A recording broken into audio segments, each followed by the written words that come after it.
Hola, ¿qué tal? Feliz jueves, bienvenidos a una nueva emisión de noticias en Directo a América por France 24. Yo soy Andrés Mesa Muñoz y a continuación los titulares. Expiró el nuevo START, el último gran tratado sobre el control de armas nucleares entre Estados Unidos y Rusia. Expertos afirman que su vencimiento corre el riesgo de desencadenar una nueva carrera armamentística. Moscú dijo que seguirá siendo una potencia nuclear responsable.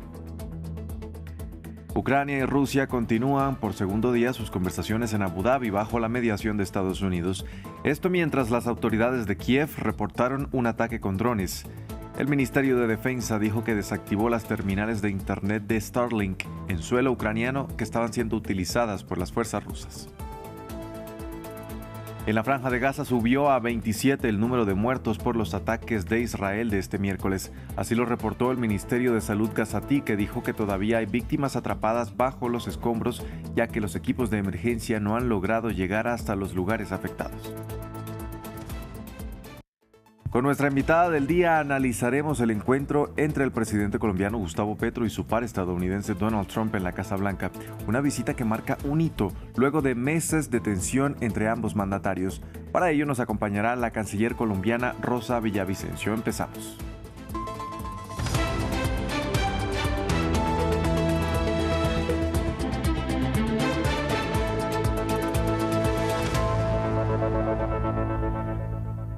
Hoy jueves 5 de febrero expira el nuevo START, un tratado nuclear que limitaba el tamaño de los arsenales nucleares de Rusia y Estados Unidos. Por primera vez en más de medio siglo, ambas potencias dejan de estar sujetas a límites legales sobre sus arsenales. Hasta el momento no existe un nuevo pacto sobre lo que deberá venir después, y los expertos advierten sobre el riesgo de que se desencadene una nueva carrera armamentística. Tras su expiración, Moscú dijo que seguirá siendo una potencia nuclear responsable. Ya no estamos sujetos al tratado. Estas son las palabras del Ministerio de Asuntos Exteriores de Rusia, ahora que el acuerdo New START llegó a su fecha de expiración.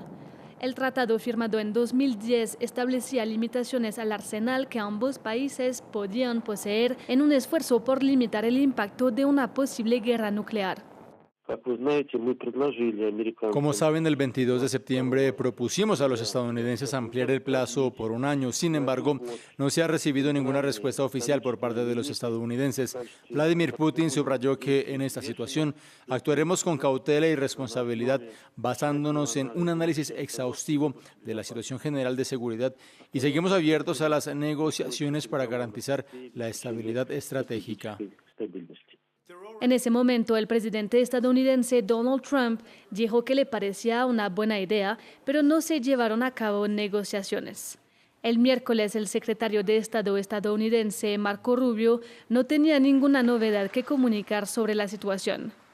El acuerdo New START fue firmado por los expresidentes Barack Obama y Dmitry Medvedev en 2010. Limitaba el número de ojivas nucleares a 1.550 en no más de 700 misiles y aviones bombarderos. Además, permitía a ambas partes llevar a cabo inspecciones en el terreno del arsenal de la otra, aunque Rusia suspendió estas inspecciones en 2023 tras el inicio de su guerra en Ucrania.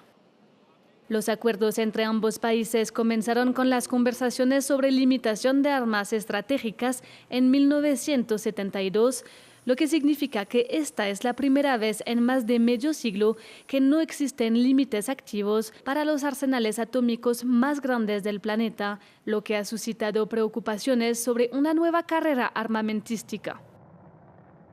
Vamos con noticias de la guerra en Ucrania. Por segundo día consecutivo continúan en Abu Dhabi las conversaciones entre representantes ucranianos y rusos y que están mediadas por Estados Unidos. El enviado de Donald Trump, Steve Witkoff, comunicó que las delegaciones acordaron intercambiar 314 prisioneros. Mientras tanto, en el terreno, las autoridades de Kiev reportaron un ataque nocturno con drones que afectó a varios edificios.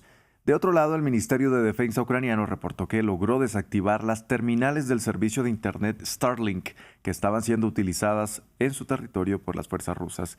Nuestra enviada especial a Kharkiv, Emanuel Shaz, con los detalles.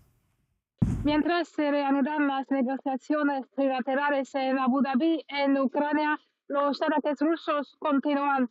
Según las autoridades ucranianas, durante la pasada noche Moscú lanzó 2 misiles balísticos y más de 150 drones de ataque contra el país. En la capital, en Kiev, 2 personas resultaron heridas y varios edificios residenciales fueron alcanzados. Estos bombardeos se producen cuando millones de ucranianos ya sufren las consecuencias de ataques previos contra el sector energético del país. Aquí en Kharkiv, donde las temperaturas rondan los 20 grados bajo cero, decenas de miles de personas se han quedado sin calefacción ni electricidad. El alcalde de la ciudad, Igor Terechov, declaró el estado de emergencia y instó a la población a usar los llamados puntos de invencibilidad. Son edificios públicos como escuelas o sedes administrativas donde la gente puede protegerse de frío, recargar sus dispositivos electrónicos y en algunos casos pasar la noche. Al mismo tiempo, en la línea de frente, la decisión de Elon Musk de cortar el acceso del ejército ruso a los satélites Starlink tras una solicitud ucraniana parece estar dando resultados. Mientras tanto, Ucrania continúa sus ataques contra las instalaciones militares rusas. El último objetivo ha sido Kapustin-Yar, donde Rusia prueba su misil hipersónico Oreshnik. Vamos a la Franja de Gaza. Según el Ministerio de Salud del enclave, al menos 27 personas murieron en las últimas 24 horas como consecuencia de ataques israelíes. Los embates apuntaron a la ciudad de Gaza y al sur del territorio. Operativos que, según las Fuerzas Armadas del gobierno de Netanyahu, son la respuesta a disparos contra sus tropas. Más detalles a continuación. A pesar de la tregua vigente, los palestinos de Gaza siguen enterrando a sus muertos. Frente a este hospital de la ciudad de Gaza, muchos se han reunido antes de un último adiós a las víctimas. Escenas similares al sur en Han Yunis. Este hombre perdió a sus 2 hijas en los ataques aéreos israelíes del miércoles. Impactaron una tienda vecina a la mía. Mis 2 hijas cayeron mártires. Mi hijo y mi esposa resultaron heridos. Perdí a mis 2 hijas. La Media Luna Roja Palestina anunció la muerte de uno de sus socorristas. Algunos bombardeos alcanzaron estas tiendas de campaña en el sur del enclave. Por su parte, el ejército de Israel asegura haber respondido a disparos que hirieron a uno de sus soldados en el norte de la franja. Operativos que, según las tropas de Benjamin Netanyahu, habrían permitido eliminar a varios combatientes de Hamas y de la Yihad Islámica. Con determinación y un compromiso inquebrantable continuaremos nuestra acción. Los objetivos de esta guerra siguen siendo la eliminación de las organizaciones terroristas, la desmilitarización de Gaza y el desarme de Hamas. Por otra parte, a pesar del frágil cese al fuego, el puesto fronterizo de Rafah permanece abierto. Este jueves, nuevamente Israel ha permitido el paso a cuentagotas de algunos enfermos gazatíes para que se trasladen hacia Egipto. Asimismo, decenas de camiones con ayuda humanitaria han podido circular para abastecer con víveres y medicamentos al enclave palestino. En Reino Unido, el primer ministro Keir Starmer se volvió a pronunciar sobre el revuelo que enfrenta por las nuevas revelaciones en el caso Epstein y que involucran a Peter Mandelson, el parlamentario que él mismo nombró como embajador británico en Estados Unidos. El premier dijo que si bien sabía de la relación de Mandelson con el fallecido delincuente sexual Jeffrey Epstein, desconocía que eran tan profundas y que antes de nombrarlo se le preguntó sobre el tema. Además, Starmer ofreció disculpas a las víctimas. Las nuevas publicaciones sugieren que el ex embajador filtró información sensible al magnate. Pasamos a Europa. La tormenta Leonardo sigue azotando la península ibérica y Marruecos y ya deja hasta el momento 4 personas muertas, 3 de ellas en territorio marroquí, donde más de 100.000 personas fueron evacuadas debido al riesgo de inundaciones. Otro fallecido se reportó en Portugal, que sigue recuperándose por el paso del temporal Christine la semana pasada. Mientras que en España, en la región de Andalucía, más de 3.500 personas fueron desalojadas, al tiempo que las autoridades reportaron el corte de 52 carreteras.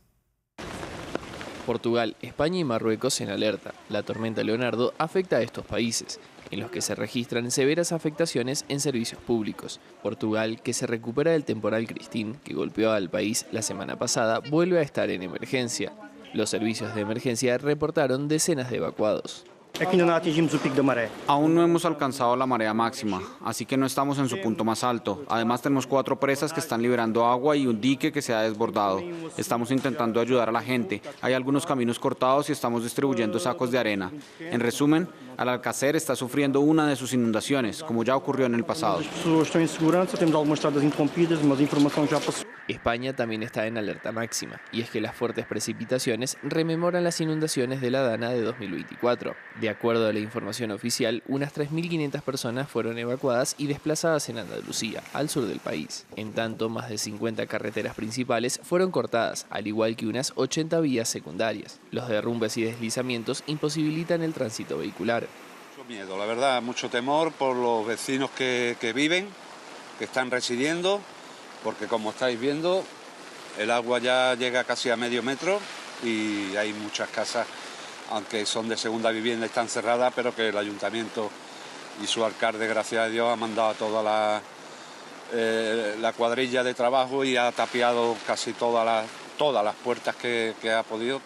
Los rescatistas también están trabajando en la búsqueda de una mujer que fue arrastrada por la corriente de un río tras la crecida cuando intentaba salvar a un perro. En tanto, fuentes del gobierno local informaron que 14 ríos y una decena de represas están en riesgo extremo de desborde. Mientras, la Agencia Estatal de Meteorología informó que las intensas lluvias continuarán hasta el sábado. En Marruecos, debido al riesgo de inundaciones, hay casi 110.000 personas desalojadas en varias localidades del norte del país. En Venezuela hay versiones encontradas sobre el paradero del empresario colombo-venezolano Alex Saab. Después de los reportes de medios de comunicación colombianos que informaban sobre su captura en una operación conjunta entre servicios de inteligencia de Venezuela y el FBI estadounidense, su círculo cercano salió a desmentir estas afirmaciones. Según su abogado, Saab está libre y en su casa. El empresario es acusado de haber sido el testaferro de Nicolás Maduro y Estados Unidos busca extraditarlo allí. Repasamos su trayectoria en el siguiente informe. Alex Saab, empresario colombiano y diplomático venezolano, fue señalado en su momento por Estados Unidos de ser el testaferro de Nicolás Maduro. Hijo de un inmigrante libanés establecido en Barranquilla, creció en esta ciudad de la costa caribe colombiana. Su relación con el chavismo comenzó en 2011 tras recibir un contrato ligado a la misión Vivienda del gobierno venezolano. Sin embargo, desde 2016 recibió el contrato que llamaría la atención de las autoridades estadounidenses, con el que se comprometía a proveer millones de paquetes de alimentos subsidiados llamados CLAP. Y se hizo noticia en junio de 2020 cuando fue sacado de una aeronave privada en una parada en Cabo Verde en su camino hacia Irán. En esta isla africana estuvo detenido hasta octubre de 2021 cuando fue extraditado a Estados Unidos. Ahí estuvo encarcelado hasta 2023, cuando fue liberado como parte de un acuerdo entre los gobiernos de Joe Biden y Nicolás Maduro a cambio de la libertad de 10 estadounidenses detenidos en Venezuela. Quiero darle la bienvenida a este hombre valiente, patriota, que resistió 1.280 días, 40 meses, las condiciones más adversas. Poco después, Maduro lo designó presidente del Centro Internacional de Inversiones Productivas de Venezuela antes de nombrarlo ministro de Industria. Pero en enero de este año, tras la captura de Nicolás Maduro por Washington, la presidenta encargada, Delcy Rodríguez, lo destituyó de su cargo. Aunque los señalamientos de la justicia estadounidense en su contra por lavado de activos ya fueron desestimados debido al indulto de la administración Biden, el empresario sigue siendo clave para entender los vínculos económicos del gobierno Maduro con países como Irán. India, vamos con nuestro invitado del día. India ha venido ganando protagonismo en la escena global. Hoy es la cuarta economía en el mundo y además de una potencia demográfica tras consolidarse en 2023 como el país más poblado, es también una potencia nuclear y tecnológica. Todo esto sin dejar de lado que también se ha convertido en un actor clave a nivel diplomático. Para analizar este tema hoy nos acompaña Jacobo Silva. Él es doctor en Ciencias Políticas y Sociales e investigador del Programa Universitario en Estudios sobre Asia, África y Oceanía de la UNAM. Jacobo, bienvenido a France 24. Muchas gracias. Jacobo, de acuerdo con las perspectivas del Fondo Monetario Internacional, en 2025 India superó por primera vez a Japón y se convirtió en la cuarta economía mundial. ¿Cómo se explica este ascenso? Bueno, primeramente hay que tomar en cuenta que desde hace algunos años la economía india ha estado despegando, sobre todo como resultado de un proceso de liberalización económica iniciado en los 90, pero en particular en la primera década del siglo XXI. Es muy interesante esto, sobre todo cómo a partir de este momento las reformas, por así decirlo, cosechan o se puede cosechar sus frutos, y la India sobre todo ha podido lograr quitarse ciertas inercias. Es por ello que el cúmulo o el volumen de la producción de bienes y servicios ha ido creciendo. Hay que decirlo que incluso desde hace 2 años India está creciendo a un ritmo más elevado que la propia China. Por ello mismo hay que tomar en cuenta esto. Es decir, hay algunos sectores que el público conocerá, por ejemplo, la industria farmacéutica india, que es muy competitiva en el ámbito de los genéricos, igualmente en el sector automotriz y en algunos otros, textiles, incluso en algunos alimentos, etcétera. Es por ello que definitivamente la economía india ha podido despegar y podemos ver hoy en día este rápido ascenso. Ahora, ¿cómo India usa su peso demográfico para lograr estos objetivos? En 2023 también superó a China como el país más poblado del mundo. De hecho, es parte de la estrategia. Hay que tomar en cuenta que India es un país que tiene aproximadamente 1.400 millones de personas. Yo soy de México y puedo decirles que es algo así como 10 veces la población de mi país. Tomando eso en cuenta, hay una gran demanda de bienes. Evidentemente, no todos los indios pueden, al menos ahora, de una forma más equitativa, consumir. De hecho, vamos a tomar en cuenta que tal vez tenga entre 200 y 300 millones de clase media, es decir, una clase que puede acceder a una variedad o a un consumo que podría equivaler o podría ser equivalente a un consumo de clase media en Europa o incluso en América Latina. Es decir, tenemos, imagínense, 300 millones de personas a las cuales le pueden vender una variedad de productos y servicios y no tendrá tanto problema en pagarlo. Sin embargo, es cierto, al mismo tiempo tenemos niveles de pobreza que siguen siendo importantes, aunque ha habido reducciones, de acuerdo a las estadísticas oficiales. Tenemos todas estas cifras sobre el ascenso de India, Jacobo, pero también tenemos que hablar, por supuesto, de los problemas internos, desigualdad, violencia religiosa, incluso situaciones como la contaminación del aire. ¿Cómo limita esto su desarrollo? De varias formas. Incluso hace poco tuve una entrevista, una ex economista en jefe, precisamente india, economista en jefe de, me parece que era el Fondo Monetario Internacional, Copita, que precisamente decía que esto limita mucho, en particular el sector de la calidad del aire, el sector del turismo, por un lado, que se ha ido reduciendo, por cierto. Por el otro, todo lo que has venido diciendo, precisamente la violencia, inseguridad, etcétera, etcétera, incluso en algún momento podría decirse el terrorismo, tiene repercusiones en la economía. Particularmente, todos recordamos lo que pasó en abril pasado en Pahalgam, en el norte de India. El estado de Cachemira, Jammu y Cachemira, no ha podido recuperarse completamente económicamente porque es muy dependiente del turismo. Igualmente hay otros sectores que se verán afectados. Es decir, esto limita la situación, la percepción de seguridad, pero sobre todo la llegada de nuevas inversiones si es que no ven un entorno seguro. Evidentemente, no todo esto es igual en India. Van a encontrar algunos otros lugares como, por ejemplo, la ciudad tal vez de Chennai, la ciudad de Bangalore o incluso la propia Mumbai, que son receptores, sus respectivos estados, de inversión extranjera directa en montos muy importantes. Eso es también digno de mencionarse. El problema es que hablamos de India como si India fuera completamente monolítica. Pero la verdad es que India también tiene el problema de centralizar en ciertos nodos, en ciertos lugares, en ciertos estados, el desarrollo, el crecimiento económico, la gran pujanza de la producción de bienes y servicios y obviamente, asimismo, el consumo en masa. Por ello mismo, podríamos decir que van a encontrar los inversionistas ciertos lugares seguros o ciertos pequeños paraísos, pero también, debido a estas violencias que se pueden encontrar, van a encontrar limitaciones, tanto en el sector de la demanda como, evidentemente, la oferta. Jacobo, en el plano diplomático ahora y bajo el liderazgo del primer ministro Narendra Modi, India ha venido construyendo una imagen de mediador de conflictos internacionales. Se ofreció para tal papel, por ejemplo, en la guerra en Ucrania, pero sigue siendo un estrecho aliado de Rusia y Estados Unidos. Por ejemplo, ¿cuál podría decirse que es su alineación? Todas y ninguna.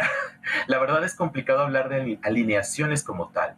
Hemos de recordar que durante Guerra Fría, de hecho, India manejó una retórica acerca del no alineamiento. Sin embargo, hay que ser sinceros, en 1971, con la primera ministra Indira Gandhi, tuvo un acercamiento e incluso un tratado de amistad y cooperación con la Unión Soviética.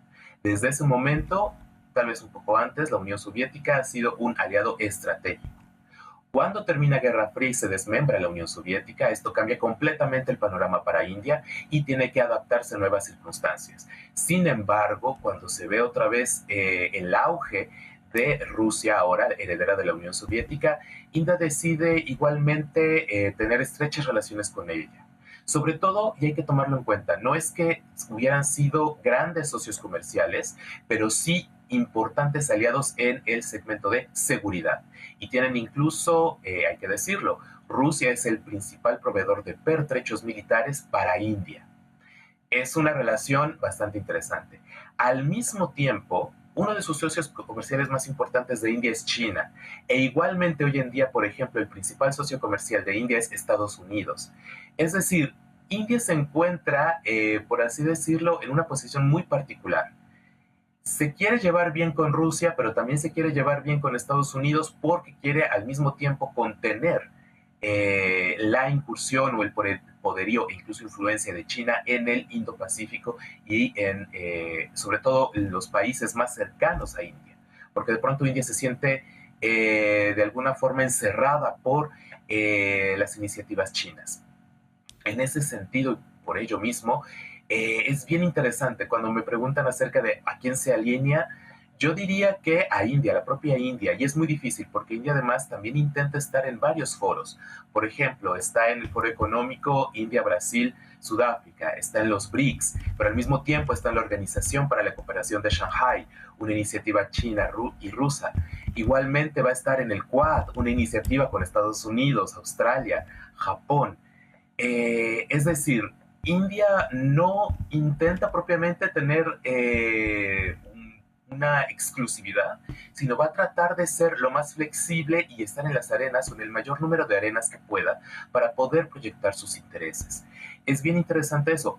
Por ejemplo, se había visto en los últimos días y incluso en los últimos meses desde el año pasado una especie de tensión muy fuerte con Estados Unidos de tipo comercial. Sin embargo, el lunes de esta semana, precisamente llegan a un acuerdo. No sabemos exactamente realmente bien las condiciones del acuerdo, pero un acuerdo comercial con Estados Unidos y le baja los aranceles Estados Unidos a India del 50 al 18%. Es decir, al fin y al cabo, India tiene una relación muy importante con Estados Unidos y le gustaría estar muy bien con Estados Unidos, pero al mismo tiempo tiene una alianza y una cercanía en temas de seguridad muy grande con Rusia y también quiere estar en muy buenos términos con Rusia. Igualmente hay que decirlo, es muy pragmática India y así como se lleva muy bien el primer ministro Modi con Vladimir Putin, también se lleva muy bien con Volodymyr Zelensky. Es decir, sí, insisto, India va más que aliarse con un solo bloque, va a intentar tener una gran comunicación con todos los bloques. Neutral, por decirlo así. Jacobo, ya nos queda solamente un minuto para terminar, pero quisiera preguntarle también, en el ámbito militar, ya que lo menciona discretamente, India también es uno de los países que posee armas nucleares y en varias oportunidades también se sugirió el temor de una guerra nuclear en medio de estos episodios de tensiones que ha tenido con su vecino Pakistán, que también tiene este tipo de armamento, ¿no? ¿Qué tan determinante es su desarrollo en esta materia para su influencia global?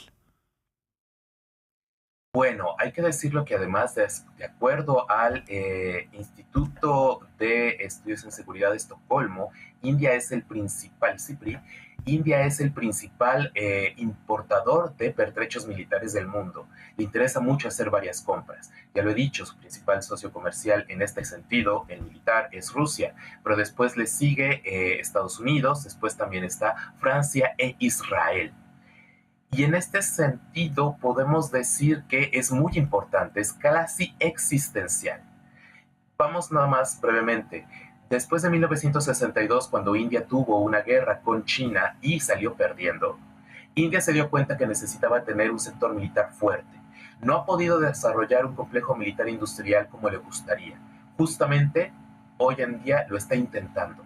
El tratado con la Unión Europea tiene que ver también con eso. Y las alianzas, tanto estar con Rusia, con el Quad, con la Organización de Cooperación de Shanghái y con otras organizaciones, es precisamente eso.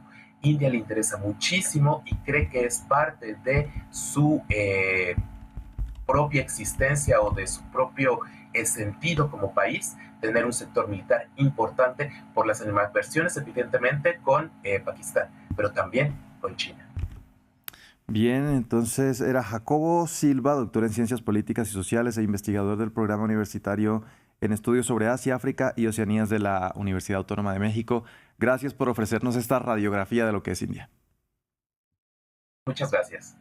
Y a ustedes, televidentes, también gracias por sintonizarnos. Vamos a hacer una breve pausa, ya regresamos con más. Quédense con nosotros.